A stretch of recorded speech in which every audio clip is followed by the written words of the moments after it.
lagi di Q Mystery bersama saya Ritan. Hari ini, malam ini kita kedatangan tamu spesial yang mana sebelum ini kita dilaksanakan, kita sempat melakukan sebuah explore yang cukup menegangkan. Untuk lebih detailnya, tapi sebelumnya saya coba kenalkan terlebih dahulu ya. Di samping saya ada siapa, maaf? Meris. Ada Meris, di sebelahnya Saya Ratna Listi. dan yang paling ujung, Wah? Panglima Langit. Panglima Langit. Dari Mata Langit. Iya. Iya, kita dapat undangan dari Mata Langit. Iya. Kita sekalian menjadi satu dengan Mata Langit. Iya. Malam ini kita sudah mencoba untuk explore.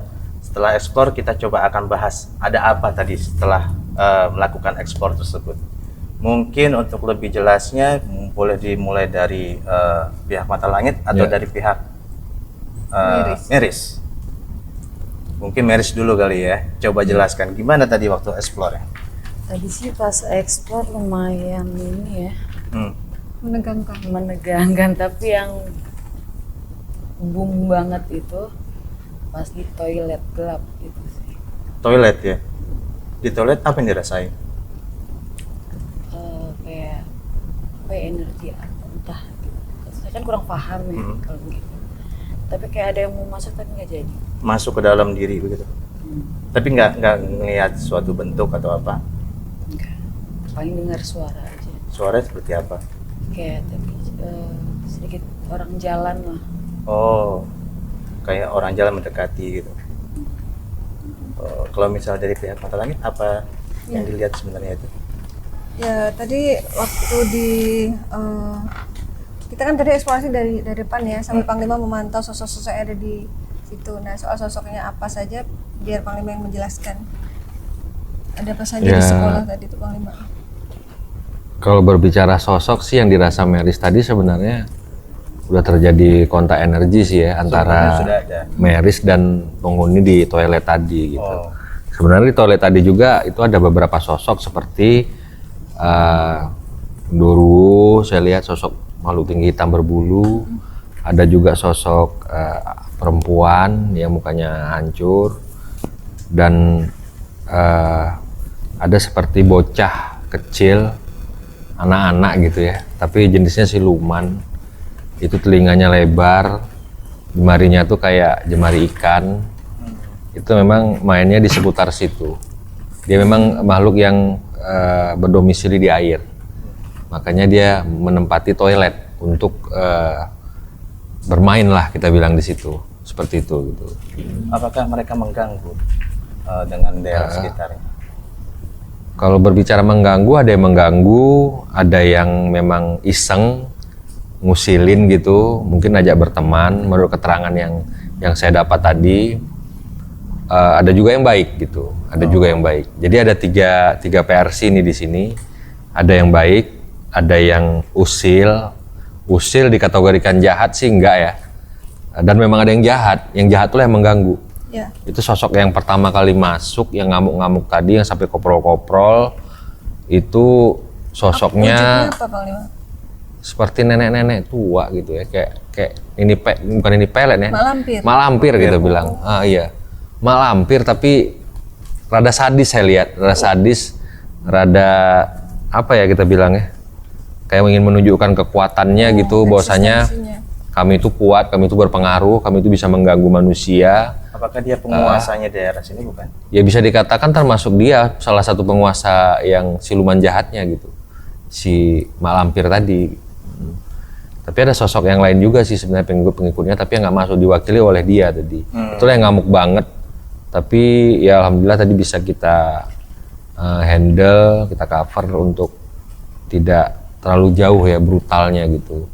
Karena yang saya takutkan dia tadi lari-lari naik ke atas tingkat dan masuk ke tempat-tempat yang berbahaya gitu, makanya terus saya kejar, saya pegang. Membahayakan mediator ya Panglima? Iya, kita kan jaga mediator kita gitu supaya jangan celaka lah kita bilangnya, karena tidak menutup kemungkinan semua hal bisa terjadi gitu.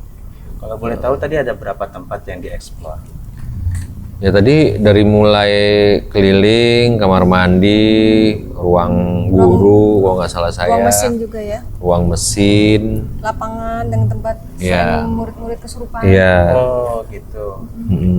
Menurut Meris nih dari semua tempat itu kira-kira mana yang paling berasa energinya? Itu yang di toilet. Toilet itu? Ya. Toilet itu kalau boleh tahu di daerah mana Toilet posisinya? yang di ruang gedung yang baru. Oh gedung yang Bukan baru yang dari malah ya? pertama dibangun. Cuman Panglima yang tadi mengganggu Meris itu apa sosoknya? Dia merasa sempet mual ya Meris? Iya. Sempat pas kita ke toilet, Iya. aku langsung kayak tonjok gitu. Ya itu tadi ada beberapa sih, termasuk yang nenek-nenek yang ngamuk tadi pertama itu juga mau nempel di badan dia. Cuman berganti-ganti, termasuk ada yang nona-nona tadi, Nona Belanda. seperti nona Belanda. Noni. Itu juga yang mau menempel sama dia sebenarnya. Cuman kalau dari awal dia tadi losin aja, sebenarnya bisa masuk ke Meris gitu. Karena badan dia sensitif ya Panglima. Iya. Oh ternyata Meris juga ada sensitif yang masalah hal seperti itu ya? Sering kesurupan Meris. Sering. Sering kesurupan? Sering. Berarti bisa jadi mediator juga. Saya jadi mediator juga ternyata. Untuk pembuktian bisa nih Panglima. Jadi kalau misalnya boleh tahu, Iya. dari semua yang telah kita eksplor tadi, kan dibilang Mak Lampir penguasanya. Iya. Mak Lampir apakah dari dulu sudah di sini? Apakah dari awal dia dari tempat yang pindah ke sini? Kalau saya lihat memang dari awal udah di sini lah, udah di tempat ini. Memang kalau kita berbicara keangkeran, yang namanya sekolahan itu biasanya sih hampir ya nggak saya katakan di mana-mana, tapi sering terdengar gitu berita-berita yang muridnya kesurupan massal, ada gangguan-gangguan macam-macam aneh-aneh itu. Ada suara cicak. Ya udah nggak heran juga sih ya. Jadi karena makhluk-makhluk yang sifatnya mengganggu itu baik yang tidak mengganggu juga, dia pasti menempati ruang-ruang yang kosong pada malam hari gitu. Pada malam hari dia menempati ruang yang kosong karena di mana dia ngerasa di situ kosong dan nyaman buat dia pasti akan isi gitu. Nah, dan apabila 1-2 di antara mereka mengisi tempat-tempat yang kosong itu, Yang lainnya maka pada- dia akan mengajak teman-temannya juga gitu. Sama juga seperti kita gitu. Kalau kita rasa di tempat itu kita nyaman, ajak teman-teman. pasti kita kan telepon teman kita gitu. Ayo kita duduk di sini, nongkrong sini sambil ngopi-ngopi nih, sambil ngobrol-ngobrol. Jadi ya setan begitu juga sebenarnya, nggak ada beda dengan kita. Ya sesama komunitas setan lah, gitu ya kan. Sama komunitas setan, jadi yang menghubungi temennya untuk kemari. Nah, dan ini kita lagi bicara begini juga banyak setan-setan yang dengar juga ini di belakang-belakang sini saya lihat. Ada yang kupingnya panjang, lagi celingak-celinguk. Dari sela-sela daun-daun itu kayak mendengarkan yang kita bicarakan gitu ya. Waktu itu pernah saya secara boleh dibilang ini kedua kali kita syuting di tempat yang sama. Yang di belakang ini yang katanya kuping panjang pernah kerekam sama kamera. Oh, pernah rekam. Iya, Ya. pernah. Pengen eksis ya. Iya, Iya, nggak salah iya. di atas pohon sebelah kanan. Iya, udah benar. Di sini tadi dia ngintip. Nah, itu kan bersuara tuh. Suara tuh barusan. Iya. Nah, Terus tadi Ada dengar suaranya? Waktu Panglima ngomong jadi ada suara cicak. kayak ada suara desahan tadi di sini. Suara gini, barusan tadi di sini ya. Itu jelas sekali saya dengar. Jadi mereka memang udah memperlihatkan eksistensinya. Dan apabila kita membicarakan, apalagi saya yang membicarakan makhluk-makhluk astral yang berada di sini, mereka seolah kayak dibangkitkan gitu. Oh. Kayak diundang ya. Kayak dibangkitkan dan kerangsang untuk datang gitu. Biasanya begitu. Jadi kalau misalnya secara nggak langsung ketika kita bicara ke makhluk astral, mereka hadir. Iya. Artinya orang yang sensitif gitu ya. pada saat kita membicarakan mereka gitu, sama dengan kita mengundang mereka untuk datang. Nah, itu otomatis. Padahal kita tidak berniat mengundang, tapi pembicaraan yang kita lakukan itu adalah sensitivitas ke diri mereka gitu, untuk mereka hadir dalam perbincangan kita. Ya minimal mereka melihat-lihat, mencelingak-celinguk untuk mendengarkan, minimal seperti itu gitu. Kayak seperti dipanggil begitu. Iya, benar sekali. Kan tadi sempat saya dengar sempat explore di bengkel ya. Ya. bengkel mesin. Nah, bengkel Iya, mesin. iya. Kalau nggak salah saya juga pernah dengar kalau misalnya bengkel mesin kadang-kadang suaranya suka malam-malam suka sendiri, bunyi sendiri. iya. Itu Mesinnya apa? nyala sendiri. Mesinnya nyala sendiri benar. Dan itu kejadiannya ketika siang dipakai untuk siswa-siswa belajar untuk mengaktifkan mesin-mesin itu, terus malamnya Aktif nyala lagi. lagi gitu. Oh, apakah mereka Ya. apakah mereka mampu untuk menyalakan hal tersebut? Ya sebenarnya setan tuh lebih canggih sih daripada manusia sebenarnya gitu. Jadi dia bisa memainkan elektronik, dia bisa mematikan menghidupkan elektronik, dia bisa mengganti channel-channel TV. televisi, Bisa merubah menggerakkan juga. merubah siaran radio. Menggerakkan benda. Bahkan dia bisa mematikan salah satu komponen-komponen digital gitu. Oh, Bisa gitu. Dia bisa masuk dalam molekul-molekul digital seperti kuningan, timah, tembaga. Dia bisa masuk dalam frekuensi aliran energi yang berada dalam satu komponen, baik kamera misalnya. Oh iya benar. Kamera, lensa kamera, digital kamera, lighting, pencahayaan. Dia bisa membuat lighting itu tiba-tiba mati, kameranya tiba-tiba tidak berfungsi, rekodnya tiba-tiba tidak bisa atau mungkin data on hilang ya? gitu. Bisa tidak? Bisa kan juga data hilang. Nah, itu yang lebih canggihnya lagi. Padahal udah kita save tuh. Tapi bisa hilang gitu. Kita udah pernah kejadian seperti itu ya. Itu kok nggak salah waktu liputan di Pelabuhan Ratu. Pelabuhan Ratu di kamar 308 Nyi Roro Kidul. Dan pada saat itu Nyi Roro Kidulnya memang datang suatu hal yang jarang terjadi gitu dan berbicara panjang. Begitu pulang dari explore dipindahkan, Dicek hilang. begitu mau diedit udah nggak ada gitu. Itu kalau boleh tahu kenapa data bisa hilang ya? Apa tidak pengen diungkap atau bagaimana? Ya saya rasa alam udah bekerja gitu. Saya nggak tahu kalau bilang tidak boleh diungkap, buktinya mereka datang mempersilahkan dan memberi informasi yang kita tanya, semuanya tidak ada yang dirahasiakan gitu dalam tanda kutip ya. Dan tapi tiba-tiba video itu hilang aja gitu, rekamannya itu hilang padahal sudah dipindahkan gitu. Dan kita sudah coba berbagai cara gitu untuk menarik lagi video itu gitu kepada yang ahlinya gitu, tapi tidak mampu juga gitu untuk menghadirkan video itu gitu. Kan saya juga sering dengar Iya. di sekolah ini katanya sering banyak mengganggu siswa. Iya. Itu kenapa bisa mengganggu siswa? Apa dari makhluk astral yang mana mengganggu siswa? Ya menurut keterangan yang didapat tadi, Dari mediumisasi ya. dia memang mengganggu sosok-sosok yang lemah, sosok-sosok yang lagi depresi, banyak Punya masalah di keluarganya, itu langsung disusupi gitu. Karena memang pada saat kita depresi, daya hayal kita kosong, makhluk itu lebih cepat memasuki ruang-ruang tertentu di dalam tubuh kita gitu. Tapi itu kan kalau boleh tahu kondisinya siang hari, tidak Ya, masalah buat mereka. ya siang hari dengan malam hari sebenarnya tidak ada bedanya sih. Oh, Nah, jadi kalau ada yang mengatakan bahwasanya malam hari itu lebih serem, lebih angker daripada siang hari, itu salah. Nggak juga gitu. oke, saya Jadi yang kesurupan tuh mas aku tambahin ya. Yang ada masalah di keluarganya, terus yang bengong, terus yang nggak sopan ngomong. bicara kasar Iya. atau bicara itu ya. Jadi ini buat pelajaran juga ya, biar kita tuh selalu hati-hati gitu dimanapun tempat. Ya. Terus saya tadi sempat dapat cerita gitu kan. Kalau misalnya yang di tempat bengkel itu kalau nggak salah kakek-kakek ya. Oh iya. Menjagain, benar. Bang Lima. Iya, kakek-kakek. Kakek-kakek benar ya. Kakek-kakek. Dan tadi masuk ya aki-aki itu Masuk. ya. Pas mediumisasi, Iya. kakek-kakek itu masuk. Beliau itu apa seperti Ya penjaga babe tanah Betawi ya, inilah pakai ya, peci ya. Betawi. Iya, benar sekali. Oh, berarti boleh dibilang orang sini. Kan? Iya, Dan orang dia sini. baik karena pas masuk bilang assalamualaikum, dia menyapa. Oh, begitu. Bang dia yang jagain tanah ini katanya. Sorry, kita balik sedikit ya. Tadi saya sempat penasaran, katanya Panglima makhluk astral itu bisa merubah, bisa mengganti channel dan semuanya. Apakah itu berpengaruh dengan kekuatan makhluk astral atau semua makhluk astral bisa? Ya kalau kita katakan semua makhluk astral bisa, ya nggak juga sih. Ada beberapa memang yang mereka punya kekuatan tertentu untuk bisa untuk itu gitu. Iya, sampai kayak manusia ya Bang Lima. Iya. Tapi ya gimana ya, karena kan alam mereka sama alam kita ini kan sebenarnya sangat, kalau saya bilang tuh sangat dekat gitu. Tipis kali ya. Iya.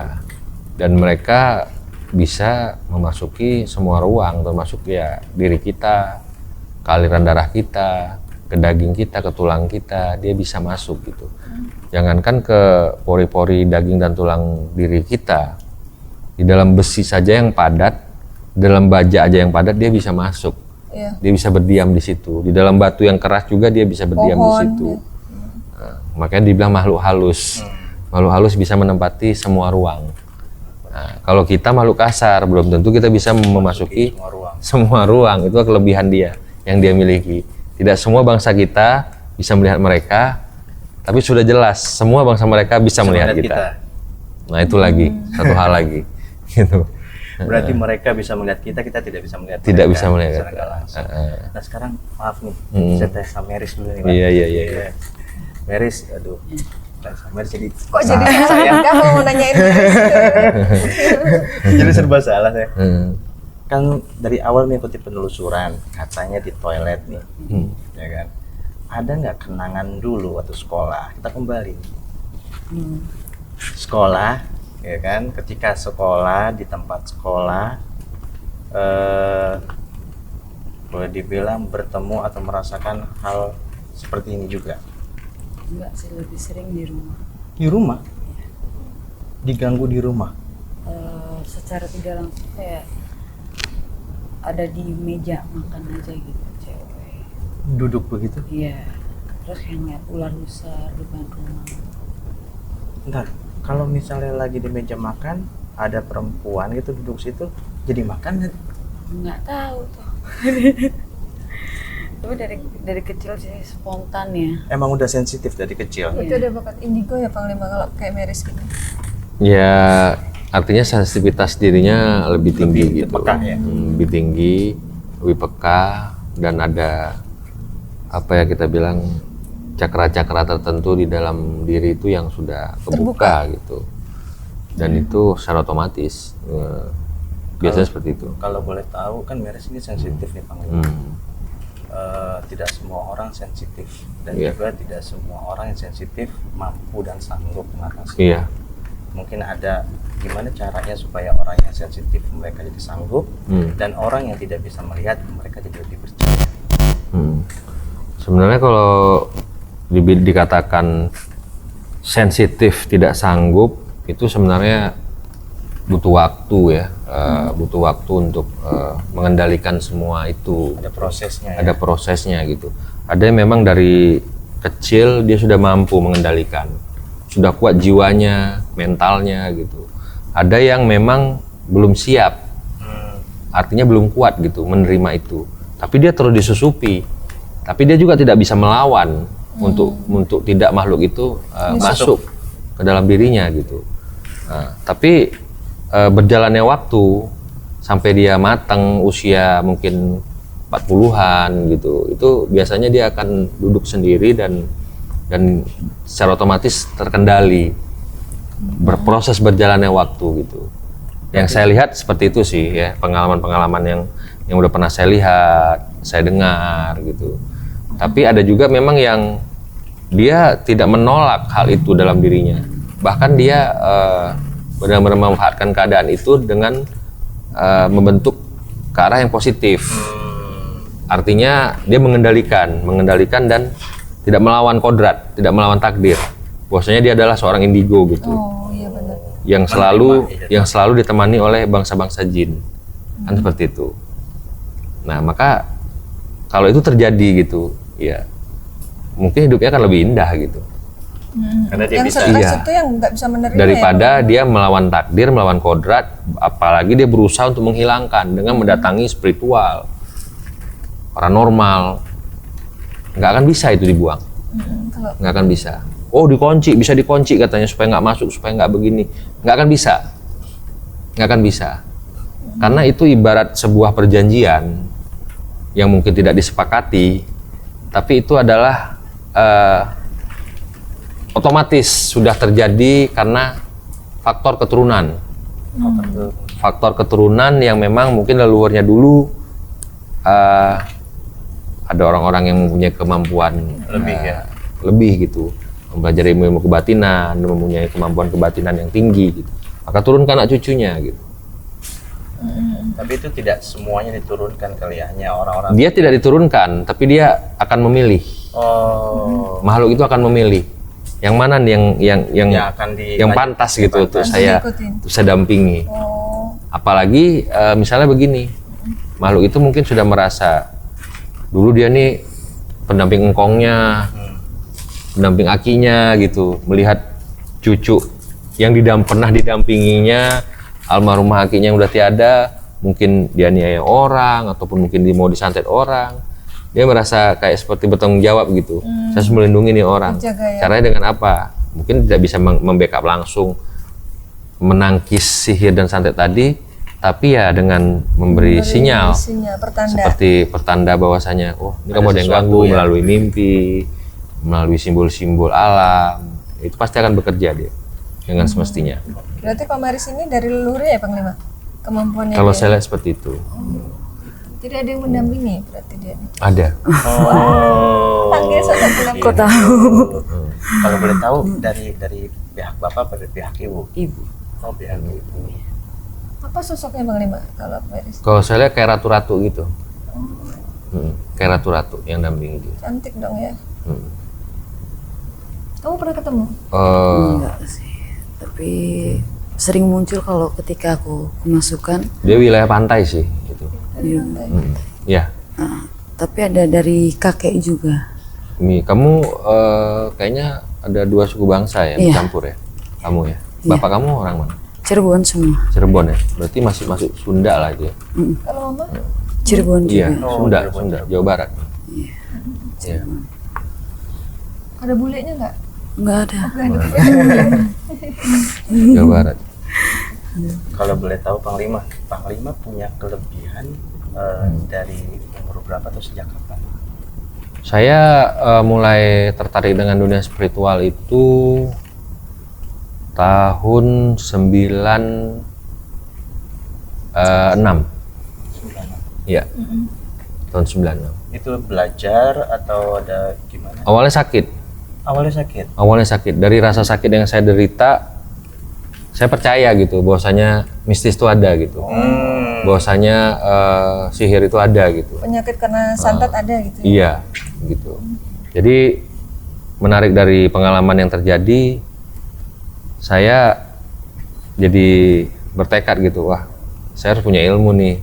Untuk mencegah hal itu. Saya harus punya ilmu, saya harus ketemu guru nih yang benar-benar bisa membimbing saya gitu, mengolah ilmu-ilmu spiritual lah gitu. Hingga akhirnya sampai sekarang ini. Iya, jadi dasar saya itu memang berguru.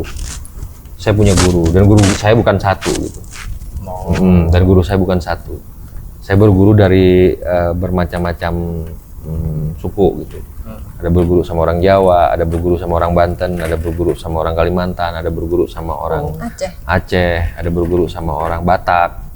Jadi guru saya banyak gitu. Jadi kan masing-masing orang kan punya kemampuan dan keahlian beda-beda ya. Ada yang mungkin spesialis bisa manggil nih orang-orang yang kabur dari rumah. Iya. Istrinya kabur dari rumah, diam-diam sama suaminya. Kayak mana cara biar istrinya pulang nih? Doa apa nih yang dibaca nih? Biar otaknya nih ingat suaminya nih, biar pulang ke rumah nih. Kan gitu. Tapi jadi ini kalau ceritanya ketawa-ketawa pas bilang. Itu kan cuma sekadar contoh ya. Gitu. Jadi kan ada spesialis lagi misalnya gimana cara nih bisa melumpuhkan jin, menaklukkan jin. Doa apa yang dibaca nih biar jin takluk? Kelemahannya di mana nih jin? Benda-benda apa nih yang jin tidak suka? Atau tubuh-tubuhan apa nih yang jin tidak suka? Jadi kan seperti itu juga kan, ada pelajaran-pelajarannya. Jadi ya kita tekuni, kita pelajari, kita amalkan, kita yakini, dan komit kita dengan apa yang kita perbuat. Gitu. Itu saja sih sebenarnya. Oke. Kan kalau nggak salah Panglima Langit sama saya panggilnya Mbak atau Ibu nih. Terserah, Bu. Bingung. Iya. Jadi kan ada channel YouTube Mata Langit. Iya. Kan ada, saya lihat itu ada beberapa banyak explore. Iya. Kalau boleh tahu explore yang paling berkesan dan paling menegangkan itu pada waktu apa ya? Waduh, kalau dibilang menegangkan mas sampai rata-rata menegangkan semua. Menegangkan, kita ngeri semua. Iya. Apa yang Semua penuh resiko gitu. Kalau dibilang disuruh pilih salah satu, saya nggak bisa memilih gitu. Nah, karena saya merasakan dan terlibat di dalamnya, dan saya merasakan semua itu ada tanggung jawab besar di situ gitu. Nah, kalau saya bilang penelusuran misalnya di tempat angker, dibanding dengan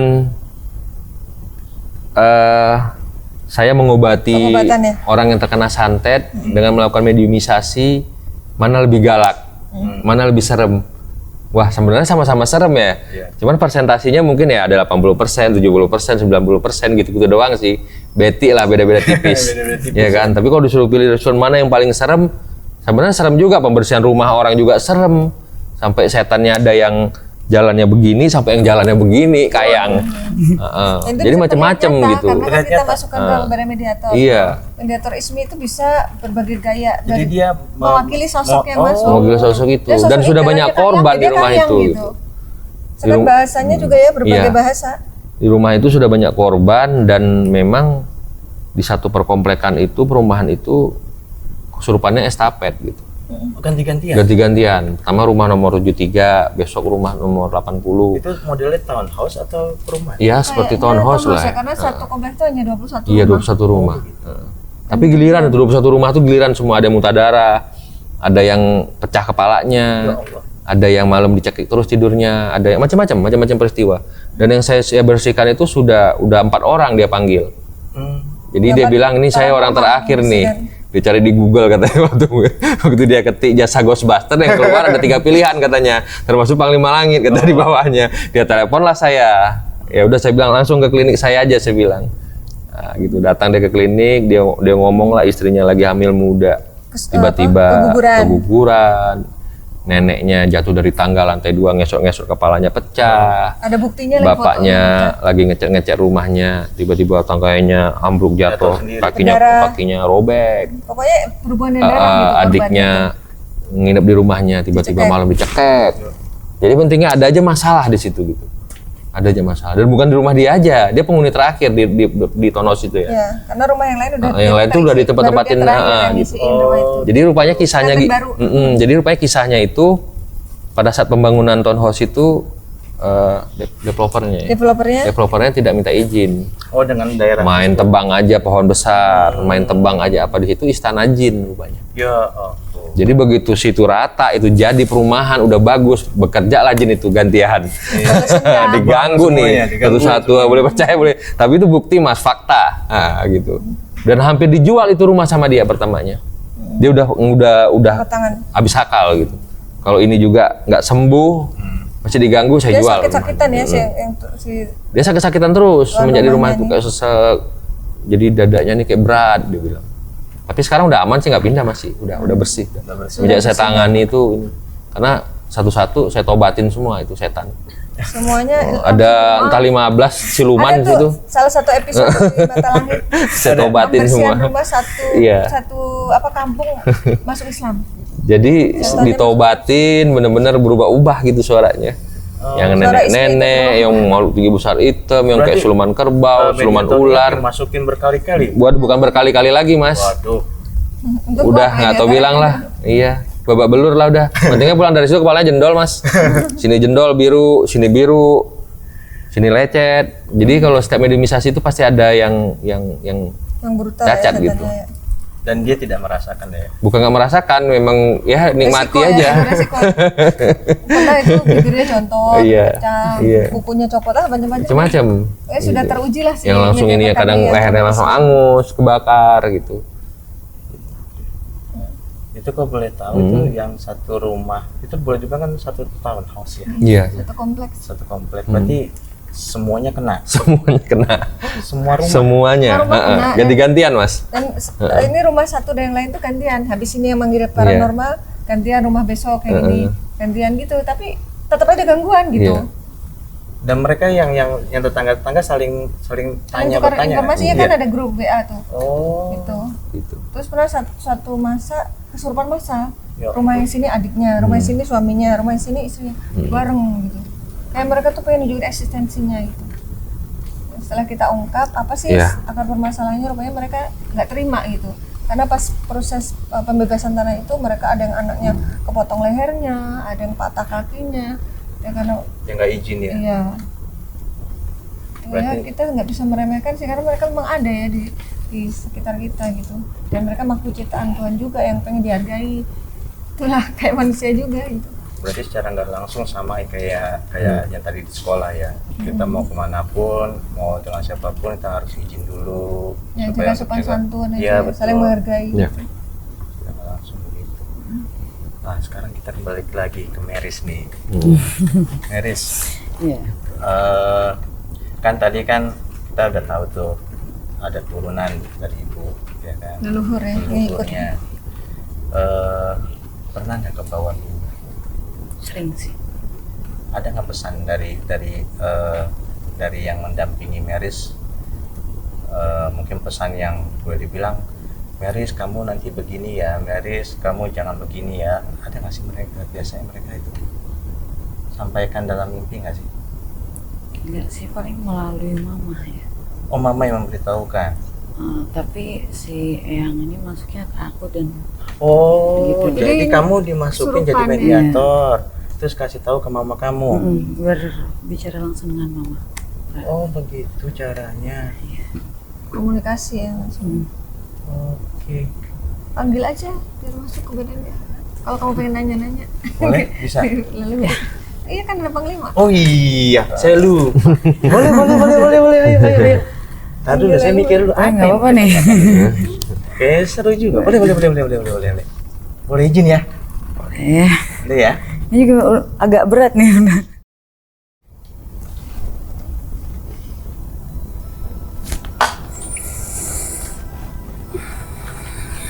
Assalamualaikum. Waalaikumsalam. Mau boleh tahu dengan siapa ini? Ini yang ratu-ratu saya lihat tadi. Saya panggil Nyai apa saya panggil Ratu?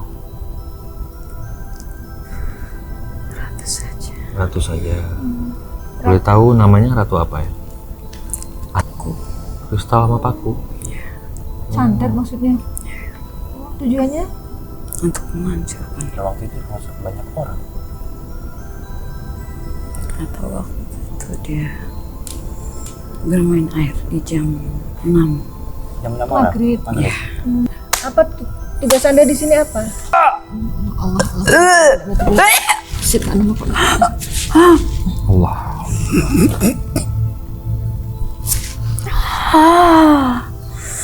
Allah.